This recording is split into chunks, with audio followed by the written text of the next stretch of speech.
15 के श्लोक 16-17 में 3 प्रभु बताए हैं।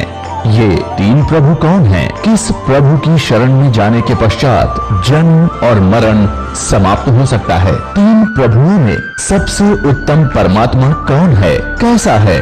उसका क्या नाम है? इन सभी गूढ़ रहस्यों को जानने के लिए अवश्य सुनिए जगत गुरु तत्वदर्शी संत रामपाल जी महाराज के अमृत वचन।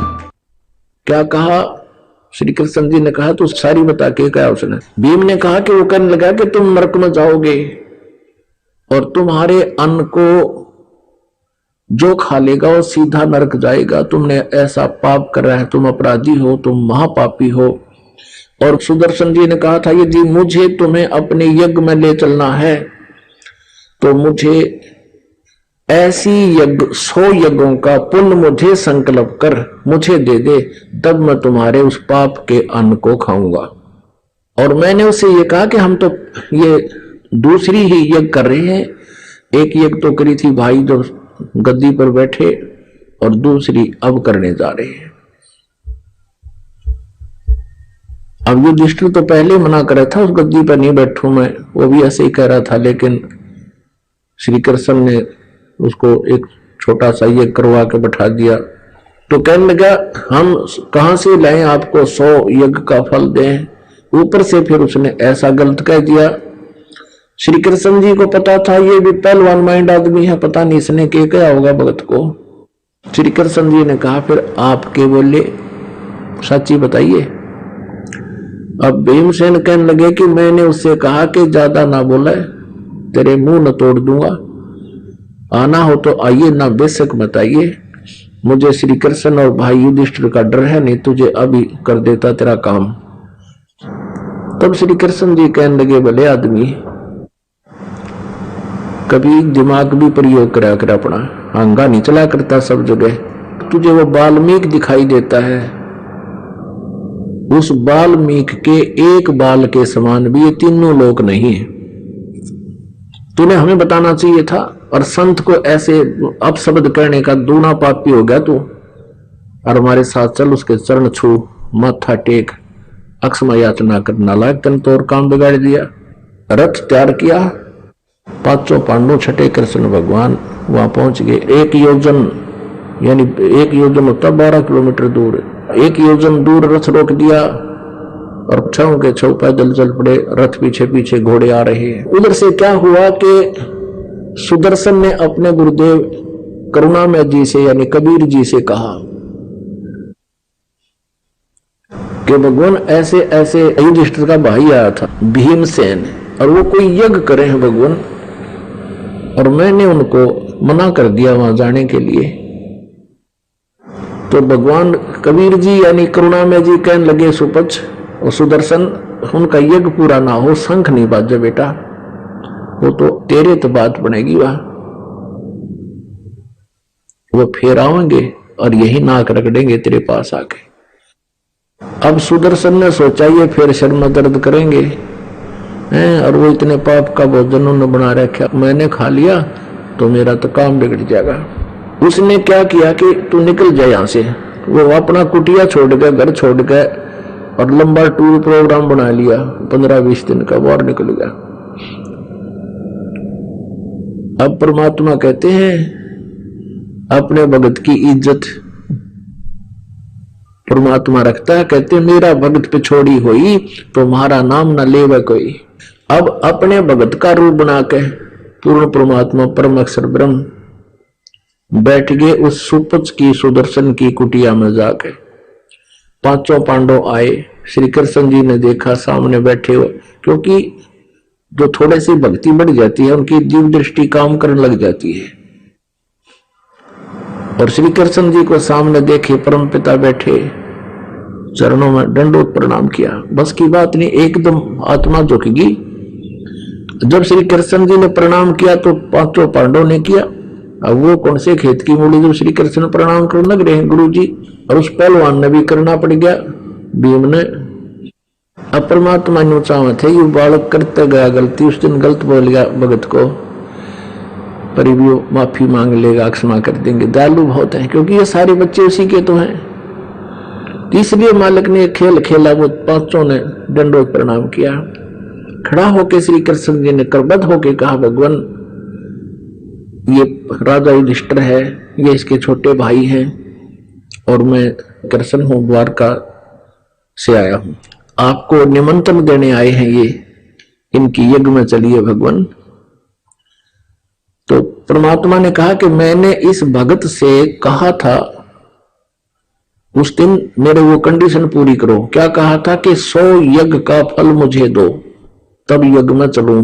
तब श्री कृष्ण जी ने कहा कि हे प्रभु, आपकी वाणी है, संत मिलन को चालिए तजमाया अभिमान, और जो जो कदम आगे रखे ओ है यज्ञ समान।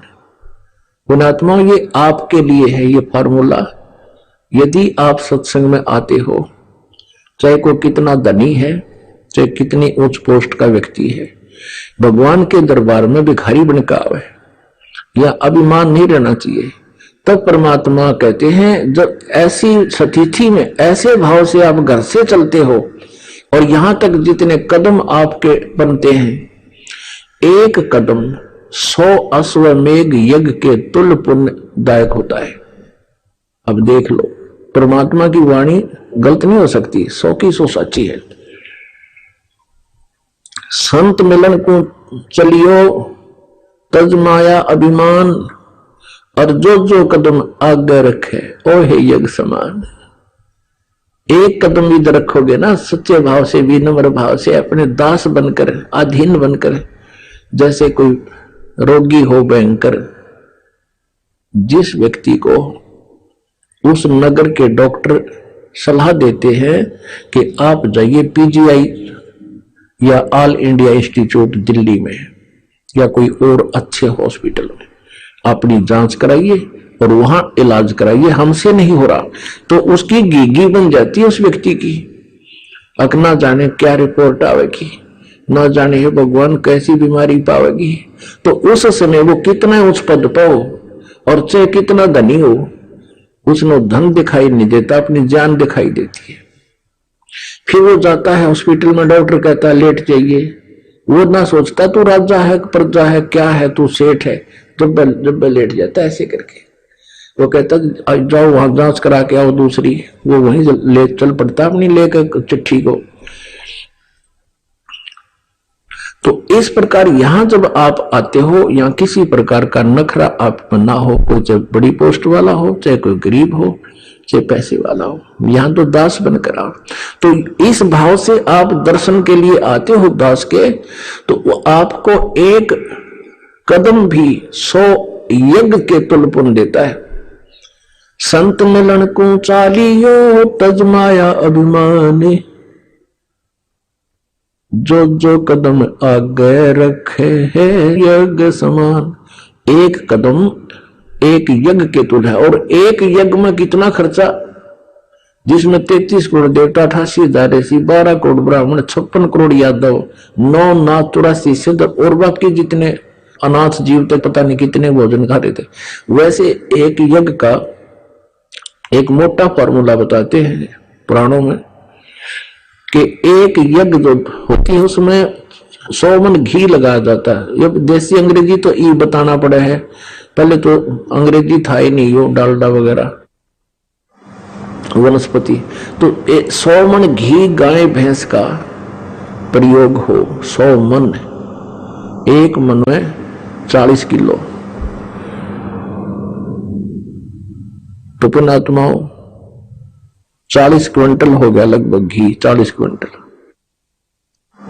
तो ऐसे उसमें से हवन भी हुए, उसी में फिर ये खाना भंडारा भी हुए। तो 100 मन घी में से मान ले 2 मन, 1 मन निकाल लिया हवन का, तो फिर 99 मन रह गए। 99 मन घी जहां लगेगा तो अन्य सामग्री कितने की लगेगी हिसाब लगा लो। तो इतना खर्चा उस यज्ञ में होता है, और वो यज्ञ का फल आपको इस भाव से यहां आने वाले को कहते हैं संत मिलन को चालिए तजमाया अभिमान, और जो जो कदम आगे रखे ओ है यज्ञ समान। श्री कृष्ण जी ने कहा कि आपकी वाणी है, क्योंकि चारों युगों में परमात्मा ने कहा है, चारों युग में संत पुकारे को कहा हम हेल रे, हीरे माणिक मोती बरसो ये जुग जुगता ढेल रे। परमात्मा कहते हैं चारों युगों में हमने आवाज लगाई सच्चे ज्ञान की, चारों युगों में परमात्मा ने अपनी वाणी बोली हुई है। श्री कृष्ण जी ने कहा कि प्रभु आपका आदेश है, आपका वचन है, आपकी अमृतवाणी में लिखा है कि संत मिलन को चालिए तजमाया अभिमान है। हम ये पांचों पांडव भी राजा है और मैं द्वारकाधीश हूं, आप अंतर्यामी हैं, देख लीजिए हमारे हृदय में किसी में जरा सी भी आज, क्योंकि श्री कृष्ण जी तो वैसे सतोगुण थे, वो तो साधु संतों की वैसे ही बहुत आदर सत्कार करते थे।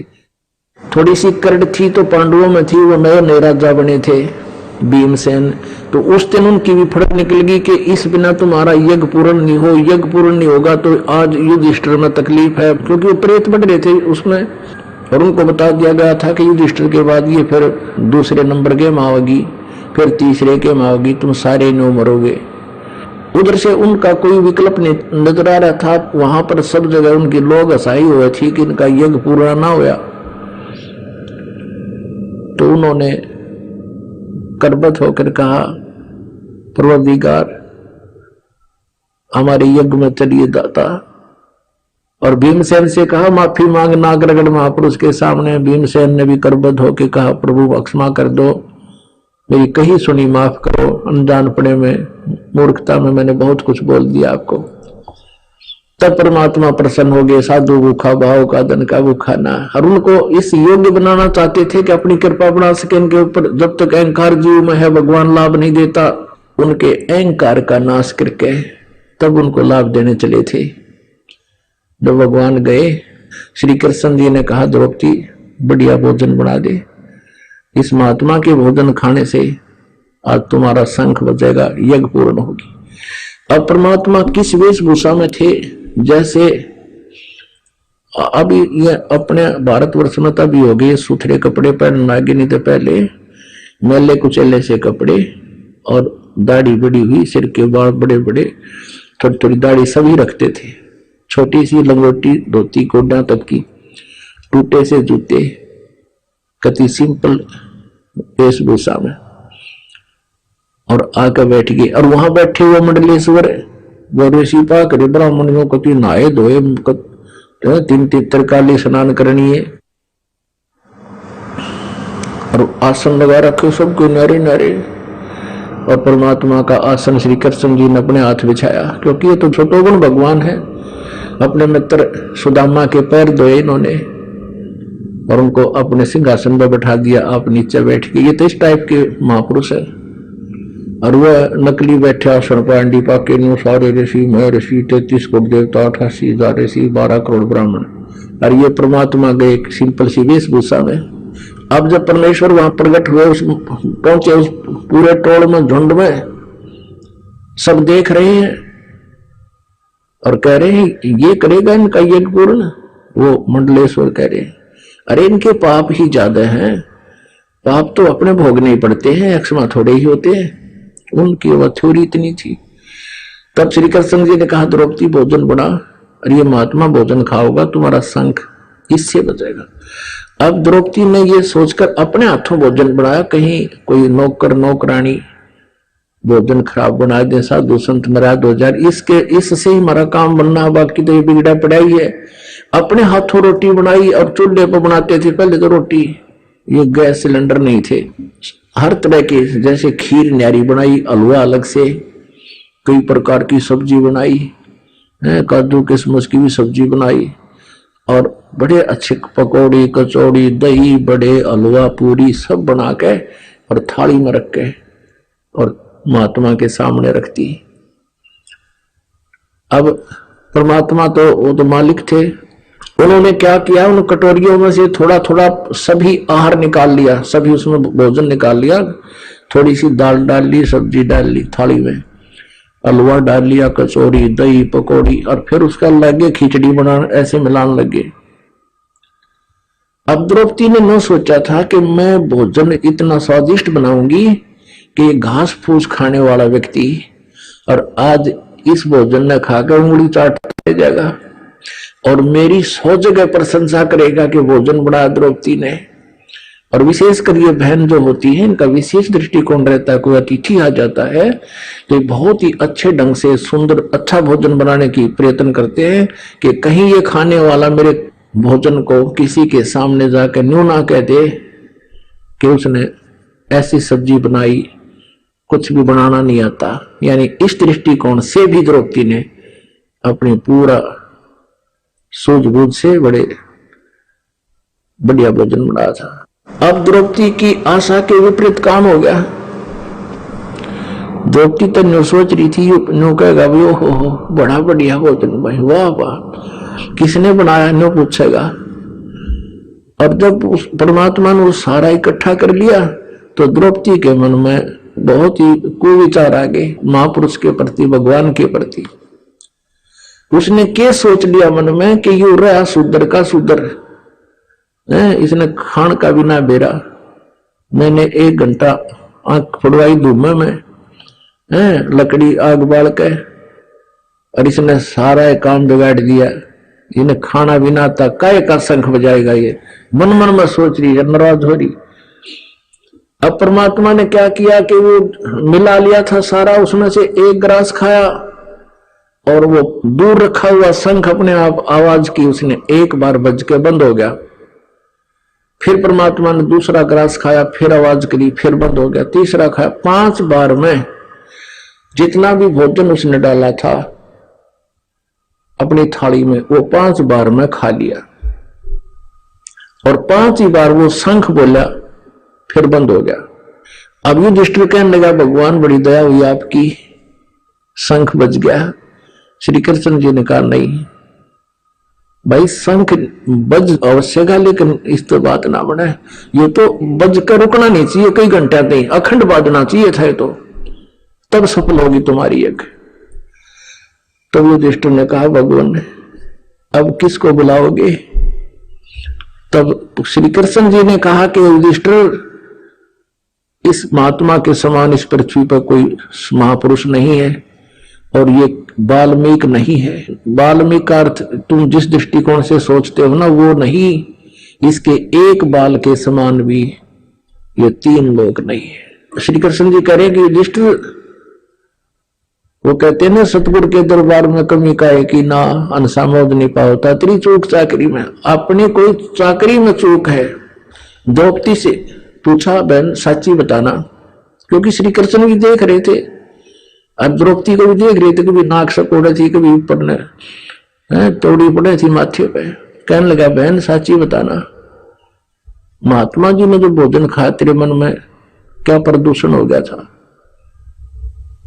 आज इस महात्मा से शंख बजाएगा द्रौपदी, इस पृथ्वी पर और नहीं, और तुम्हारा तो तंत्र काम बिगाड़ दिया। तब द्रौपदी ने कहा कि भगवान सचमुच मेरे अंदर बहुत दोष आ गया था कि मैंने ये अपने 1 घंटे तक तो आंख फुड़वाई धूमे में फूं फां करके आग बाली और नारे नारे भोजन बनाए। जब इस महात्मा ने इकट्ठे कर लिए ना, मेरे मन में आ गया कि रहा यो शूद्र का शूद्र, इसने खाना भी ना आता, छेड़ फेड़ दे, ये क्या का शंख बजाओगा। मेरे मन में दोष आ गया। श्री कृष्ण जी कहने लगे बहन ये महात्मा है और आपने भोजन बना दिया, तूने जिस श्रद्धा से बना, तेरा तो अकाउंट न्यू का न्यू है, लेकिन ईब खोल लिया तेने मन में दोष बना के। आपने धनी का आगे धर दिया क्यों करे खाओ यो, और तूने मोल ले लिया कि महात्मा को 2 टूक खुआ के इसके ये जो भोजन खाकर तुझे जो फल मिलेगा वो तो गिनती नहीं कर सकती। तूने ये एक हलवा पूरी बना के मोल ले लिया महात्मा को, नालायक। तेरे पर रहम करा इसने, यहां आ गया तेरा भोजन खा लिया, शुक्र बना, और तंत अभिमान कर लिया बेटी, बेबे तन अभिमान कर लिया, अखा अभिमान हो गया। तो तेरे मन का यो अभिमान तेरे में मरोड़ है ना, तेरी मरोड़ सीधी कर रही हो, इसलिए नहीं बजाया इसने शंख। तो अब क्या करूं भगवान कि इसके चरण धो के पी, धूल भरे चरण नो के नो दर का प्रात में, और लोटा पानी का लाई अपने हाथों धोया, डाल के उल्टी ही लोटे में और पीन लगी द्रौपदी, आधा पी लिया। जब श्री कृष्ण जी ने कहा कि बहन आधा मुझे भी दे दे। ऐसे महापुरुष का चरणामृत कब को मिला है? आधा श्री कृष्ण ने पिया, आधा द्रौपदी ने। तो परमात्मा ने आशीर्वाद दिया और वो शंख अखंड बजा, काफी देर तक बजता रहा। उसके बजने से फिर क्या हुआ, पूरी पृथ्वी पर बाहर आ गई, वसंत जैसा मौसम हो गया। फूलदार पौधे थे, फूलों से लदपद हो गए, फलदार जो पेड़ थे वो फलों से लदपद हो गए। पूरी पृथ्वी को मालिक ने कुछ समय के लिए बहुत ही अच्छी तरह मनोहर दृश्य बना दिया और तब उनका यज्ञ संपन्न हुआ। तो पुण्यात्माओं क्या बताते हैं, 33 करोड़ यज्ञ में आए, 688 सारे। 33 करोड़ यज्ञ में आए, 688 सारे। 12 कोटि वेद के वक्ता, वहां सुपच का शंख बजा रे। मन तू पावेगा अपना किया रे, भोगेगा अपना किया रे। अब युधिष्ठिर और कृष्ण, और वो तो राजा थे, वो तो अपनी बैटरी डिस्चार्ज कर रहे थे, और वो गरीब एक वाल्मीकि घर में जन्मा सुपच वो बैटरी चार्ज कर रहा था उन राजाओं से। और वो तो शास्त्र भी जीता कर मनमाना हठ योग करके जो सिद्धियां प्राप्त बैठे थे, ऋषि में ऋषि मंडलेश्वर, और देवता भी अपनी भक्ति करके देवता बन गए, वो भी डिस्चार्ज कर रहे अपनी बैटरी को।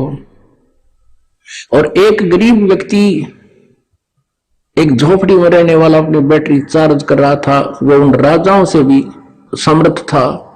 तो यहां परमात्मा की वो वाणी स्पष्ट हो जाती है कि परमात्मा के भक्त के सामने पूरी पृथ्वी का राजा भी उसके सामने कुछ नहीं है। तो यहां क्या बताते हैं कि 12 करोड़ वो वेद के वक्ता ब्राह्मण बैठे थे, वेद के को चतुर्वेद जी, को त्रिवेद जी, को दिव्य जी, घोटे बैठे वेदों ने, उनके पास सत भक्ति नहीं थी। सत भक्ति ना करने वाला भी अपना जीवन व्यर्थ कर रहा है, और सत भक्ति साधना नहीं करता जो राजा भी बना हुआ है, उससे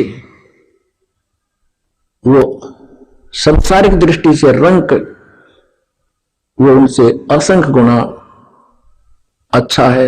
परमात्मा कहते हैं, कबीर सब जग निर्धना, धनवंता ना कोई, धनवंता सो जानियो जिस पर राम नाम धन होए। बोलो सतगुरुदेव। परम पिता परमात्मा परम पूज्य कबीर परमेश्वर जी, कबीर साहिब जी, हम सभी पुण्यात्माओं के जनक हैं। ये परमात्मा परम अक्षर ब्रह्म कहे जाते हैं, इन्हीं को सत्य पुरुष भी कहते हैं। सत्य पुरुष का अर्थ होता है अविनाशी परमात्मा, पुरुष में प्रभु, और सत्य माने अविनाशी जिसका नाश कभी ना हो। इसी के भाषाभिन्न या पर्यायवाची बहुत शब्द बन जाते हैं, परम अक्षर ब्रह्म, अकाल मूर्त, शब्द स्वरूपी राम, सतपुरुष। ये वो परमात्मा है जो सब ब्रह्मांडों का रचनहार है, और जो बनारस में काशी शहर में, भारतवर्ष के काशी शहर के अंदर एक जुलाहे की भूमिका किया करते थे, जो धानक कहलाते थे। ये पूर्ण परमात्मा है, असंख्य ब्रह्मांड के स्वामी। पुण्यात्माओं, परमात्मा की पहचान कैसे की जा सकती है? परमात्मा की पहचान करने के लिए हमने जो आधार बना रखा था वो ये था, जैसे श्री कृष्ण जी ने मोरध्वज राजा के पुत्र ताम्रध्वज को आरे से 2 भाग करवा के जो मृत्यु को प्राप्त हो गया था उसको जीवित कर दिया, जिस कारण से हमने भगवान श्री कृष्ण जी को सुप्रीम पावर मान लिया। इसको कहते हैं चमत्कार परिचय, पर्चा बोलते हैं इसको, पर्चा, परिचय भी शुद्ध हिंदी में परिचय कहते हैं, यानी पहचान प्रभु की। उन परिचयों में जो लक्षणों में से एक ये भी है कि परमात्मा मुर्दे को जीवित कर सकता है,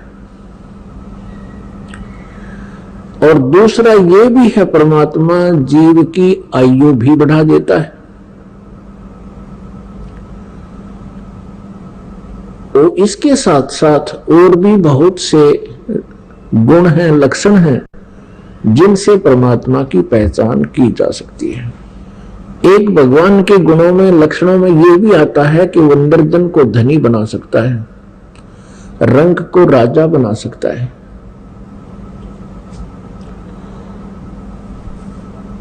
और एक ये भी पहचान है कि उसके विषय में हमारे सदग्रंथों में लिखा हुआ है।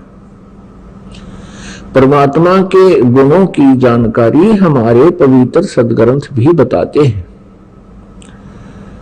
जिस परमेश्वर के लक्षण, जिस परमेश्वर के सर्वचिन्ह इन सभी बातों पर खरे उतरते हैं, सभी पॉइंटों पर, सभी केंद्रों पर, वो परमात्मा है, वो परमेश्वर है। इसके पहचानने के लिए हमने बहुत सा सहयोग लेना होगा।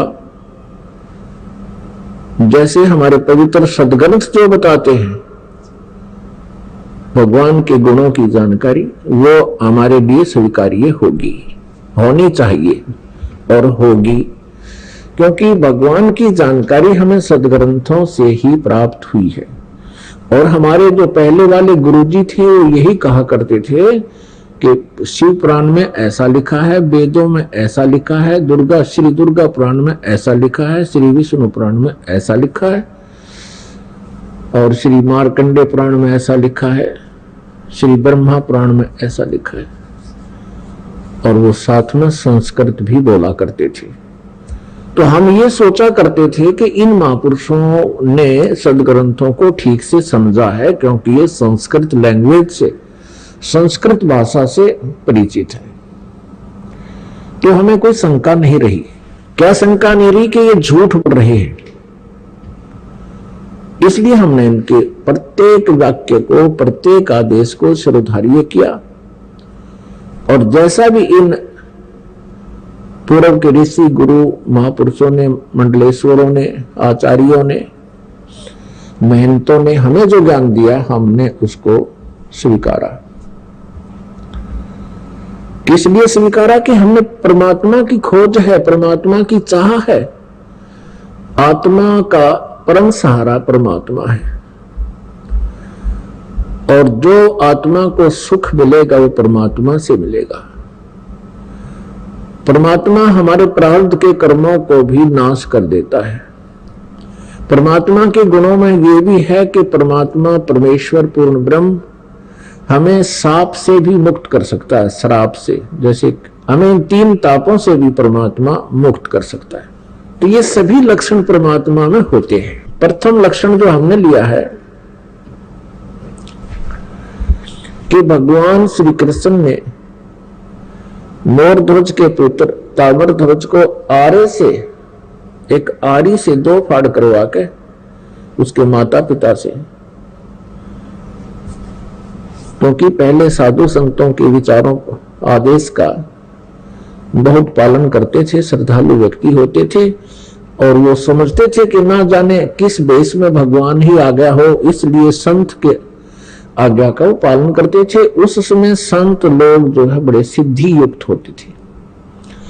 सिद्धि क्या होती है? कि ईश्वरीय भक्ति से, परमेश्वर की भक्ति से उन्होंने कुछ संग्रह कर ली होती है, पावर, परमात्मा की ही पावर को संग्रह कर लेते हैं। जैसे इन्वर्टर होते हैं, इन्वर्टर चार्ज कर दिए जाते हैं तो उनकी बैटरी चार्ज हो जाती है, कुछ समय के लिए बहुत कार्य काम चलाऊ कर देते हैं।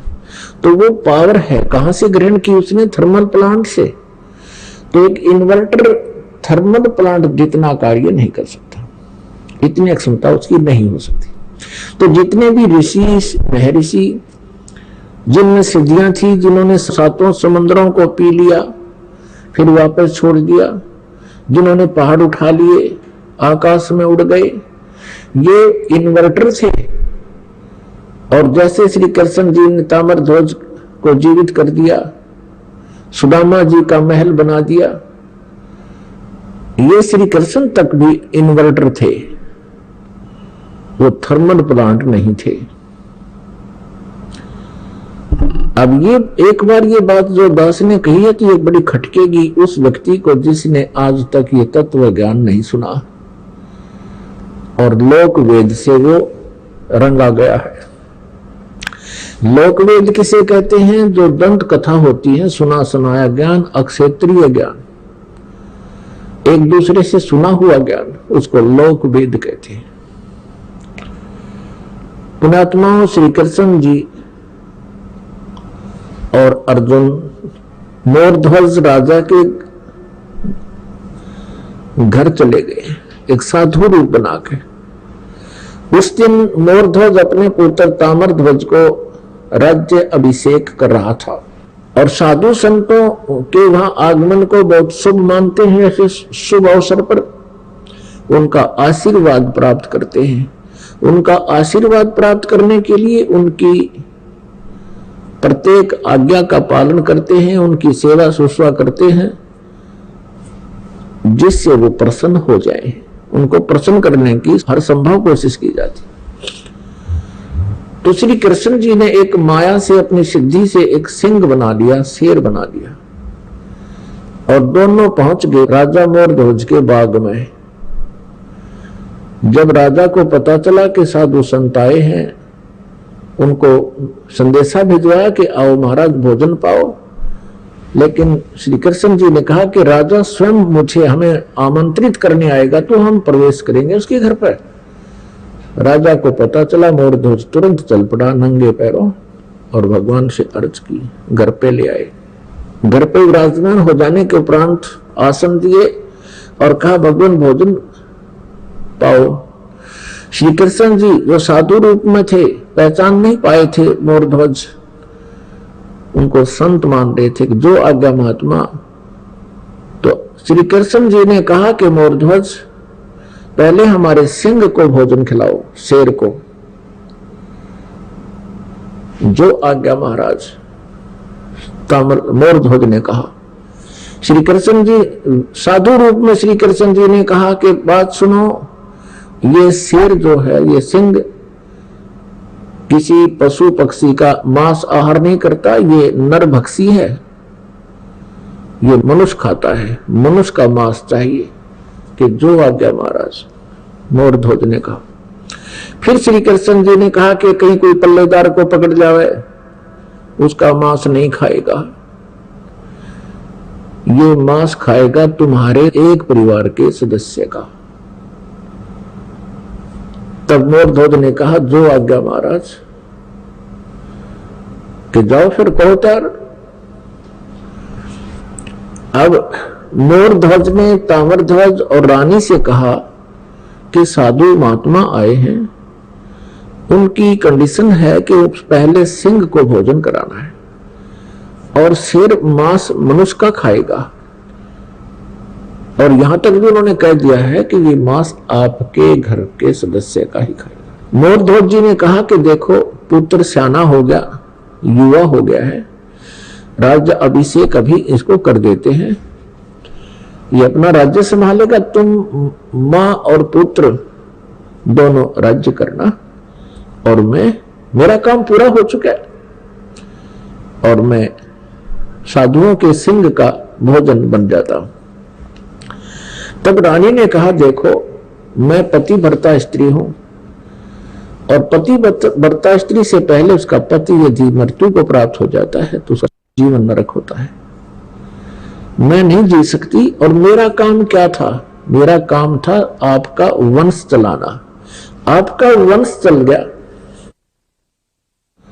अब मेरा क्या काम रह गया?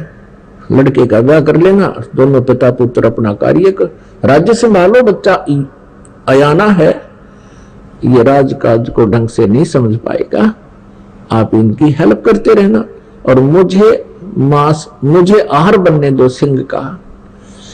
तब लड़का कहता है ताम्रध्वज के माता पिता, मैं माता पिता के ऋण से मुक्त नहीं हो पाया हूं। अभी तक तो मेरी आपने सेवा ही सेवा की है, मैं तो आपकी कुछ सेवा कर नहीं सका, इसलिए मैं सिंह का आहार बनूंगा। आप मुझे पितर ऋण से मुक्त होने दीजिए। अब वहां भगवान श्री कृष्ण से जो साधु रूप में बैठे थे उनसे आकर कहा, उन्होंने सारी कहानी फिर दोबारा दोहराई और कहा भगवान आप ही फैसला कर दो। तब श्री कृष्ण साधु वेश में विराजमान श्री कृष्ण जी ने कहा कि राजा और रानी यानी अपने पुत्र ताम्रध्वज को आरे से 2 फाड़ करें और तुम्हारे पुत्र का मांस ये शेर खाओगा, सिंह खाओगा। जो आ गया, आरा उठा लिया, एक तरफ मां खड़ी होगी, एक तरफ पिता, और लड़का लिया बिठा। और एक बात और कही कि ये थी किसी के भी तुम्हारे आंसू आ गए, तीनों में से सिंह भोजन नहीं करेगा। अगली जो आज्ञा आपकी। तो जब वो चीरने लगे कहा कि इसको 2 फाड़ कर दो। बाया लेफ्ट जो है पार्ट ऑफ बॉडी, बाया हिस्सा शरीर का शेर नहीं खाएगा, ये अपवित्र है, केवल दाया हिस्सा ही खाएगा। बाएं को फेंक देना, दाएं को उठाकर पकाओ, पकाना है। ये बात सुनकर के उसने आरा चल रहा था, ताम्रध्वज की आंखों में आंसू आ गए।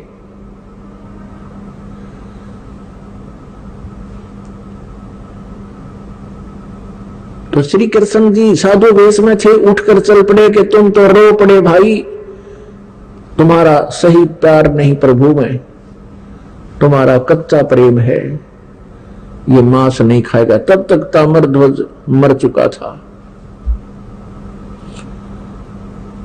अब मोरध्वज कहता है कि हे भगवान, बालक था, इसको समझ नहीं थी, मुझे चीर लो, मैं नहीं रोऊंगा। तब रानी कहती है आप रूठ को मत जाओ, मुझे आहार बना लो, हम नहीं रोएंगे, बालक था। इस बात से वो बड़ा प्रसन्न हुआ। श्री कृष्ण जी साधु रूप में वापस आकर बैठ गया और लड़के को जीवित कर दिया।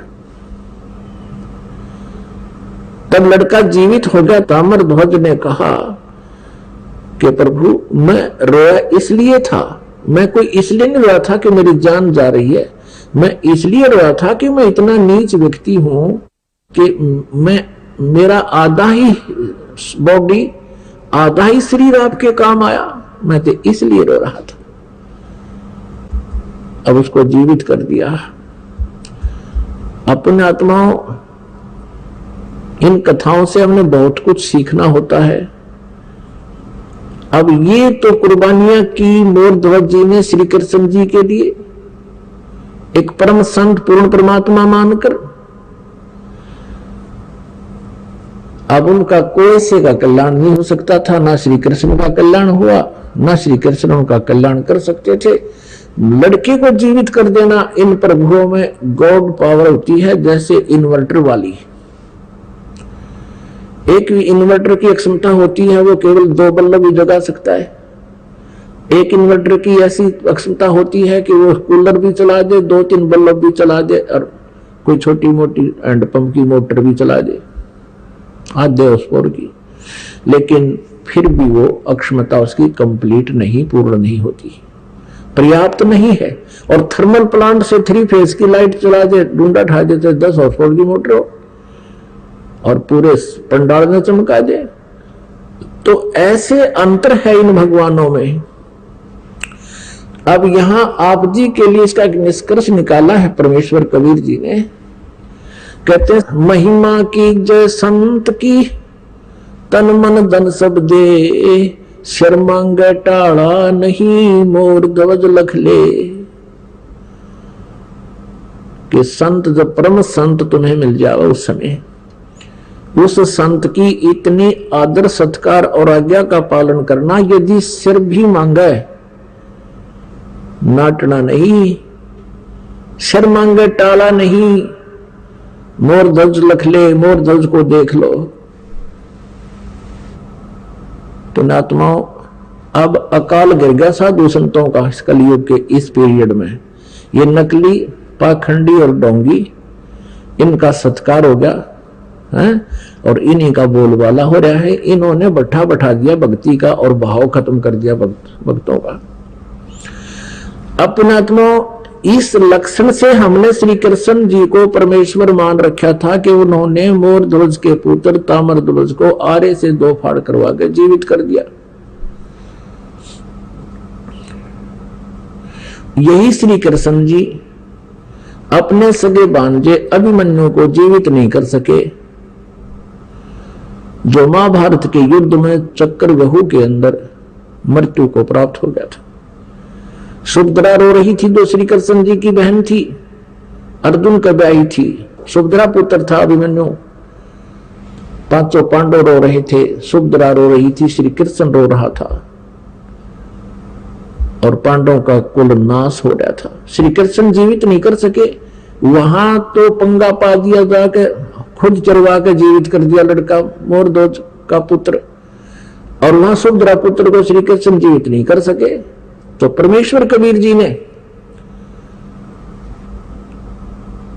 ये बताई है भिन्नता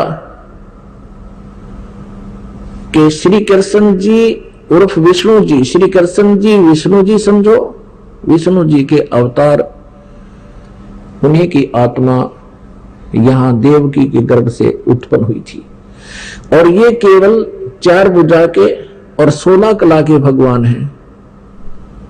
इनके जो पिताजी हैं वो ब्रह्म है, षडपुरुष भी इसे कहते हैं। वो 1000 भुजा का भगवान है और उसकी 1000 ही कलाएं। तो इस प्रकार इनकी हॉर्स पावर समझो, ये हॉर्स पावर है, ये 16 हॉर्स पावर के हैं। इनका पिता 1000 हॉर्स पावर का है और अक्षर पुरुष है वो 10,000 हॉर्स पावर का है।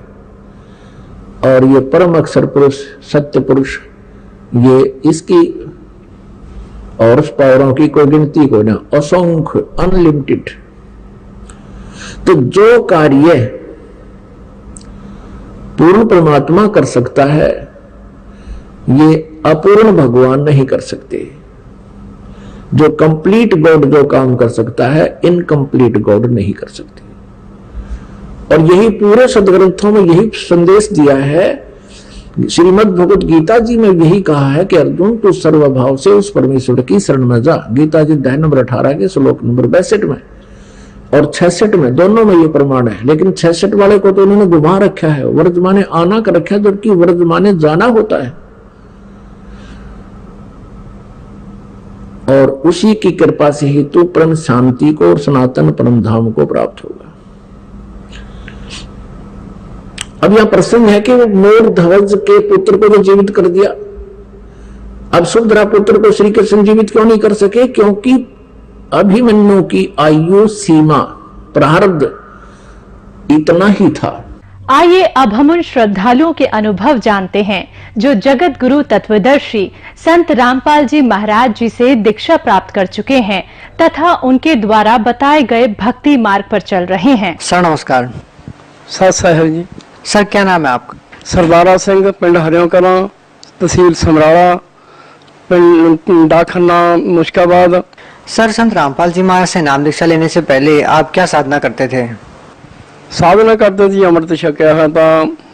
1992 मैं निशान साहब तो डिग पिया 70 फुट उच्चा। उस तो बाद डिगने तो मेरा इलाज नहीं किसी ने कराया। फिर मैं राधा स्वामी मत के नाल जुड़िया 92 जी। सर आप कितने साल तक राधा स्वामी पंथ से जुड़े रहे? 92 तो लाके जी जुड़िया रहा मैं 13 तक जी। राधा स्वामी मत नाल जुड़ा रहा और जिहड़ी आर्थिक तंगी ती मेरी वो नहीं पूरी हुई। ਜਿਹੜਾ ਕੋਈ ਪਾਠ ਤਾਂ ਬਹੁਤ ਜ਼ਿਆਦਾ ਕੀਤਾ ਤਾਂ ਉਹਨਾਂ ਤੋਂ ਬਹੁਤ ਜ਼ਿਆਦਾ ਭਜਨ ਕੀਤਾ ਤਾਂ ਜਿਹੜੇ ਤਰੀਕੇ ਨਾਲ ਦੱਸਿਆ ਤਾਂ 2.5 ਘੰਟੇ ਸਵੇਰੇ 2.5 ਘੰਟੇ ਸ਼ਾਮ ਪੂਰਾ ਵਕਤ ਦੇ ਰਹੇ ਤੇ ਔਰ ਫਿਰ ਵੀ ਕੋਈ ਜਿਹੜੀ ਘਰ ਦੀ ਤਕਲੀਫ ਹੀ ਰਹਿੰਦੀ। ਔਰ ਖੇਤੀ ਕਰਦਾ ਤਾਂ ਮੈਂ, ਮੇਰੇ ਡੰਗਰ ਮਰ ਜਾਂਦੇ ਤੇ 15 ਮੈਸਾਂ ਤੇ 4 ਗਊਆਂ ਮੇਰੀਆਂ ਮਰੀਆਂ, ਜਿਹਦੇ ਨਾਲ ਮੇਰੀ ਹੋਰ ਵੀ ਆਰਥਿਕ ਤੰਗੀ ਤੀ ਜਿਹੜੀ ਉਹ ਜ਼ਿਆਦਾ ਵੱਧ ਗਈ। सर, आप लगभग 24 साल तक राधा स्वामी पंथ में रहे, उसके बावजूद आप लोगों को आर्थिक मानसिक परेशानियों का सामना करना पड़ा। सर, इसके पीछे आप क्या कारण मानते हैं? ਕਾਰਨ ਦਾ ਕੋਈ ਪਹਿਲਾਂ ਤਾਂ ਪਤਾ ਨਹੀਂ ਲੱਗਿਆ। ਫਿਰ ਉਸ ਤੋਂ ਬਾਅਦ ਗਿਆਨ ਗੰਗਾ ਕਿਤਾਬ ਮੇਰੇ ਦੋਸਤ ਨੇ ਮੈਨੂੰ ਦਿੱਤੀ, ਮੈਂ ਪੜ੍ਹੀ। ਪੜ੍ਹਨ ਤੋਂ ਬਾਅਦ ਮੈਨੂੰ ਪਤਾ ਲੱਗਿਆ ਵੀ ਸੰਤ ਰਾਮਪਾਲ ਜੀ ਮਹਾਰਾਜ ਸਤਿਗੁਰੂ ਬਰਵਾਲੇ ਦੇ ਵਿੱਚ ਆਏ ਹੋਏ ਨੇ, ਵੀ ਉਹਨਾਂ ਤੋਂ ਨਾਮਦਾਨ ਤੁਸੀਂ ਲਓ, ਉਹਨਾਂ ਦੇ ਜਾ ਕੇ ਦਰਸ਼ਨ ਕਰੋ, ਸਤਸੰਗ ਸੁਣੋ। ਫਿਰ ਮੇਰੇ ਘਰ ਟੈਲੀਵਿਜ਼ਨ ਲੱਗਿਆ ਤਾਂ ਮੈਂ ਉਹਨਾਂ ਦਾ ਸਤਸੰਗ ਸੁਣਨ ਲੱਗਿਆ ਤੇ ਕਿਤਾਬ ਵੀ ਪੜ੍ਹਦੀ। ਪੜ੍ਹਨ ਤੋਂ ਬਾਅਦ ਮੇਰਾ ਬਹੁਤ ਮਨ ਕੀਤਾ ਕਿ ਮੈਂ ਆਪਣੇ ਦੋਸਤ ਨੂੰ ਨਾਲ ਲੈ ਕੇ ਬਰਵਾਲੇ ਚਲੇ ਗਏ। ਬਰਵਾਲੇ ਜਾ ਕੇ ਉਹਨਾਂ ਦਾ ਸਤਸੰਗ ਸੁਣਿਆ। ਸਤਸੰਗ ਸੁਣਨ ਤੋਂ ਬਾਅਦ ਅਸੀਂ ਨਾਮਦਾਨ ਲੈ ਲਿਆ। ਨਾਮਦਾਨ ਲੈਣ ਤੋਂ ਬਾਅਦ ਇੱਕ ਪ੍ਰੇਤ ਬਾਧਾ ਥੀ ਮੇਰੇ ਮਗਰ, ਜਿਹੜੀ ਕਿ ਮੈਨੂੰ ਬਹੁਤ ਸਤਾ ਰਹੀ ਸੀ। ਉਹ ਵੀ ਜਿਸ ਦਿਨ ਤੋਂ ਮੈਂ ਨਾਮਦਾਨ ਲੈ ਲਿਆ ਉਸ ਤੋਂ ਬਾਅਦ ਮੁੜ ਕੇ ਅੱਜ ਤੱਕ ਕਦੇ ਵੀ ਉਹ ਚੀਜ਼ ਨੇ ਬਾਧਾ ਨੇ ਮੈਨੂੰ ਤੰਗ ਨਹੀਂ ਕੀਤਾ। ਹੁਣ ਤੱਕ ਮੇਰੀ ਜਿਹੜੀ ਆਰਥਿਕ ਤੰਗੀ ਸੀ ਔਰ ਮੇਰਾ ਸਰੀਰ ਵੀ ਬਹੁਤ ਤਕਲੀਫ ਦੇ ਵਿੱਚ ਰਹਿੰਦਾ। ਨਿਸ਼ਾਨ ਸਾਹਿਬ ਤੋਂ ਡਿੱਗਣ ਕਰਕੇ ਮੇਰਾ ਰੀੜ੍ਹ ਦੀ ਹੱਡੀ 4 ਜਗ੍ਹਾ ਤੇ ਕਰੈਕ ਤੀ। ਇੱਕ ਮੇਰਾ ਪੈਰ ਦੇ 30 ਪੀਸ ਹੋਏ ਨੇ, ਜਿਹੜੇ ਕਿ ਹੁਣ ਮੇਰਾ ਪੈਰ ਤਾਂ ਦੁਖਦਾ ਬਹੁਤ, ਪਰ ਰੀੜ੍ਹ ਦੀ ਹੱਡੀ ਵੱਲੋਂ ਮੈਂ ਠੀਕ ਹਾਂ, ਜਾਣੀ ਹਾਂ, ਤੁਰ ਕੇ ਜਾ ਸਕਦਾ, ਸਾਈਕਲ ਚਲਾ ਲੈਣਾ। ਤੇ ਇਹ ਮੇਰੇ ਸਰੀਰਕ ਤੌਰ ਤੇ ਮੇਰਾ ਆਪਣਾ ਫਾਇਦਾ। ਔਰ ਜਿਹੜੀ ਮੇਰੀ ਆਰਥਿਕ तंगी थी बहुत ज़्यादा थी, वो भी मेरी ਹੁਣ ठीक है। जो आपकी आर्थिक तंगी थी, इतनी सारी परेशानियां आपको थी, वो कैसे ठीक हो गई? बरवाला सतगुरु रामपाल जी महाराज तो जिस दिन तो नामदान ले लिया उस दिन तो बाद प्रेत बाधा थी जो वो भी दूर हो गई। और मेरी आर्थिक तंगी थी जी वो भी दिन पर दिन ठीक होंगी चली गई। और अज मैं मैनू जो मैं पाठ करता था वो पाठी था, वो भी बाबा जी ने कह दिता भी तुसीं पाठ नहीं करना। तो फिर मैं छड्डता सारा कुछ, दुकान की है। हुण दुकान के उत्ते उहदे नाल मेरा बहुत वधिया गुजारा चल रहा और बहुत वधिया आर्थिक तंगी मेरी मैनूं सता नहीं रही। जिंदा मैनूं पहला तंग था मैं हुण नहीं, ठीक है वैसे हुण। सर, आप राधा स्वामी पंथ में 24 साल तक भक्ति करने के बाद गुरु बदला है, अब आप संत रामपाल जी महाराज जी के शिष्य हैं। और कहा जाता है कि गुरु नहीं बदलना चाहिए, गुरु बदलना तो पाप होता है। क्या आप मानते हैं आपने सही किया गुरु बदल के? गुरु बदलना ठीक है। जैसे एक डॉक्टर के पास आप जाने बीमारी ठीक कराने वास्ते वो डॉक्टर सही इलाज नहीं कर रहा, तो गुरु तो पहला भी मैं बदल लिया था जो रामदास स्वामी मत नूं धारण किया, तो उदों भी मैं यही समझदा था भी डॉक्टर तो जिस तरह ठीक नहीं हो रही सेहत, दूसरा डॉक्टर बदल लिया। इसी तरह मैं हुण भी कहा भी जे एक डॉक्टर के कोल सेहत नूं ठीक आराम डॉक्टर नहीं दे रहा तो कोई गुरु बदल लेना ये डॉक्टर के समान ही है, तो उहदे विच कोई पाप नहीं है। क्या अब आप मानते हैं कि आपको सही डॉक्टर मिला है? क्या संत रामपाल जी महाराज जी के अलावा भी कोई डॉक्टर है? नहीं, मेरे मुताबिक इस टाइम तक जो पहला शास्त्र वेदां दे विच लिखिया हुआ नाम था, ना सानू नाम मिलिया था और ना ही साडी कोई आर्थिक तंगी थी जिहड़ी दूर हुंदी थी।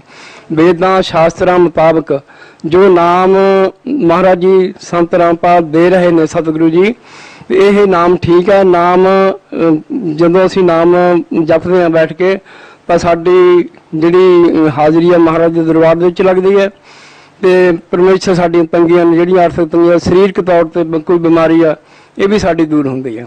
सर, आपने कहा कि जब किसी एक डॉक्टर से इलाज ना हो तो दूसरा डॉक्टर बदल लेना चाहिए।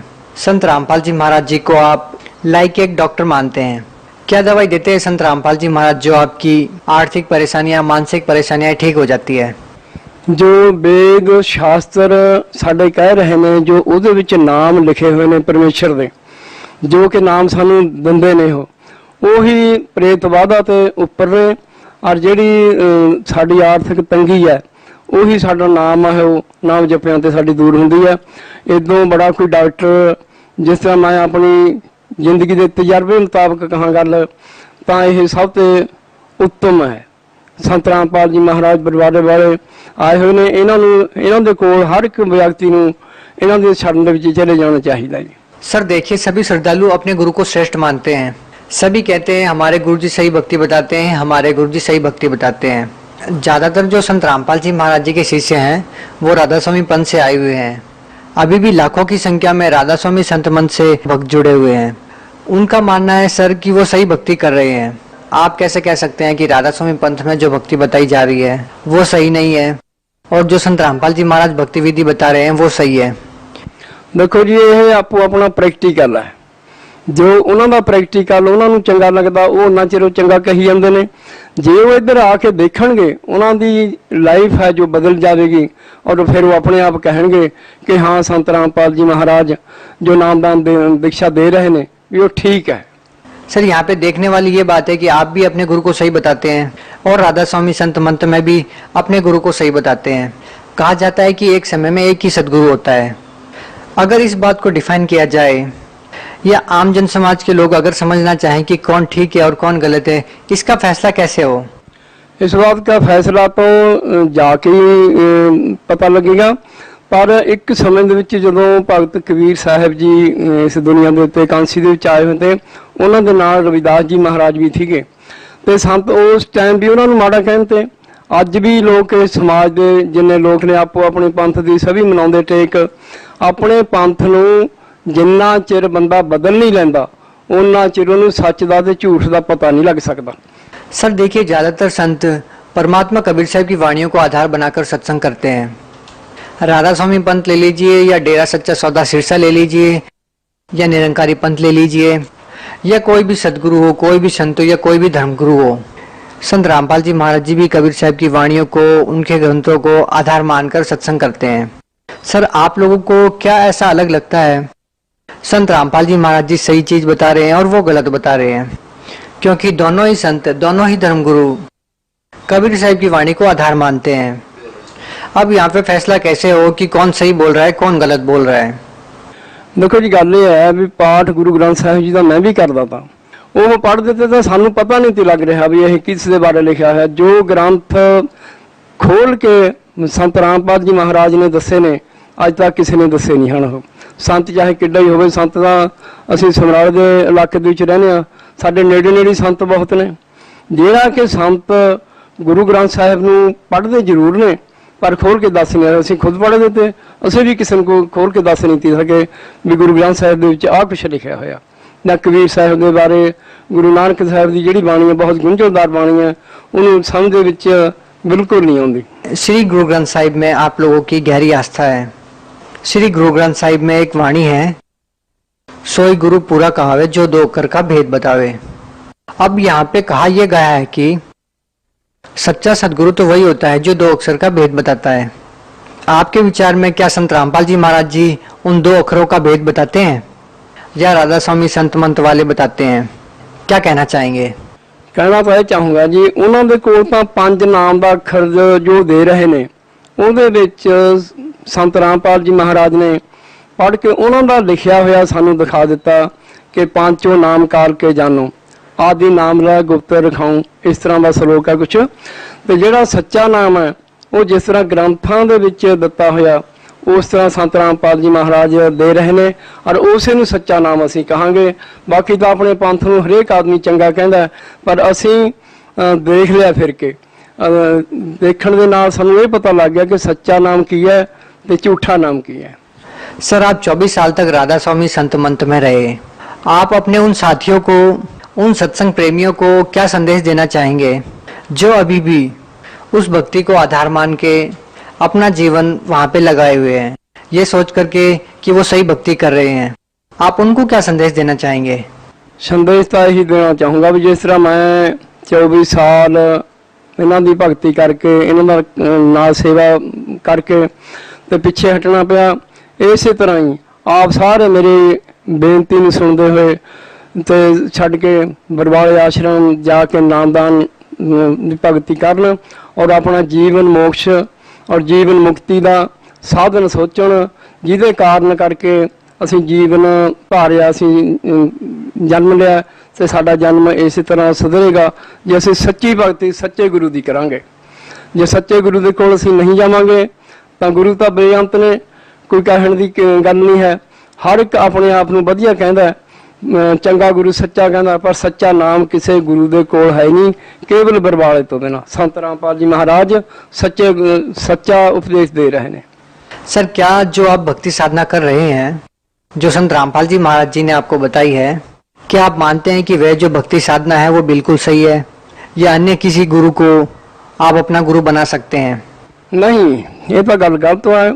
ਹੁਣ ਫਿਰ ਕੇ ਸਾਰਾ ਕੁਝ ਦੇਖ ਲਿਆ ਸੰਤਾਂ ਦੇ ਕੋਲ। ਇਹ ਨਹੀਂ ਹੈਗਾ ਵੀ ਅਸੀਂ ਇਹਨਾਂ ਦੇ ਕੋਲ ਪਹਿਲਾਂ ਹੀ ਆ ਗਏ।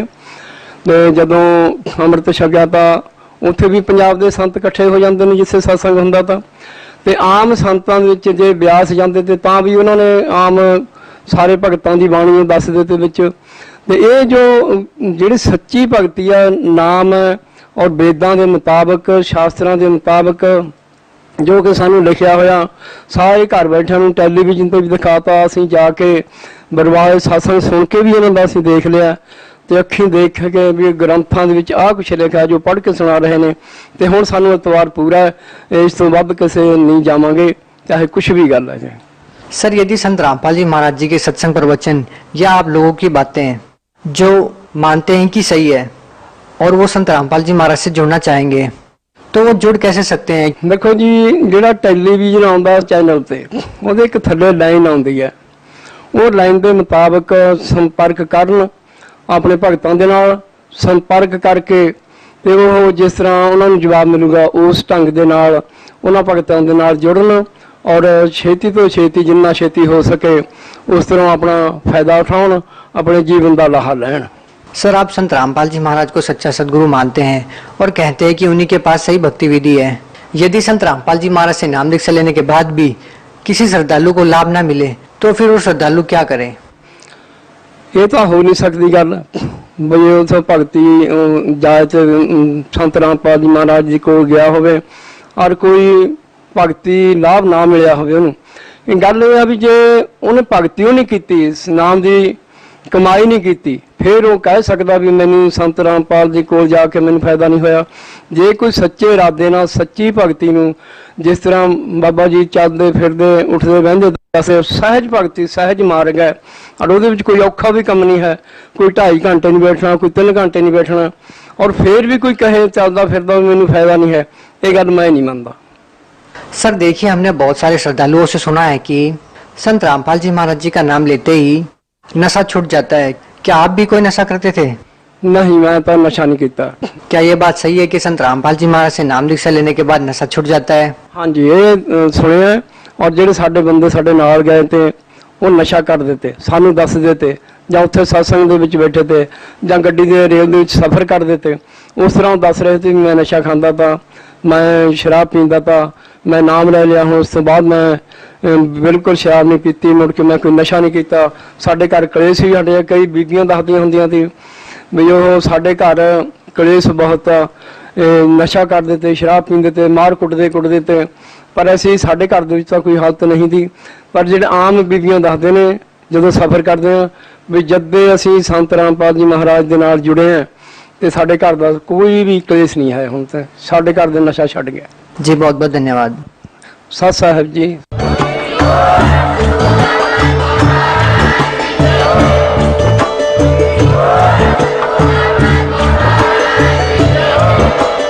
आप सुन रहे थे जगत गुरु तत्वदर्शी संत रामपाल जी महाराज जी के मंगल प्रवचन। अधिक जानकारी के लिए विजिट कीजिए हमारी वेबसाइट www.jagatgururampalji.org। संत रामपाल जी महाराज जी के शुभ आशीर्वाद से पूरे विश्व भर में 500 से भी ज्यादा नाम दीक्षा केंद्र हैं, जिन पर संत रामपाल जी महाराज जी द्वारा ऑनलाइन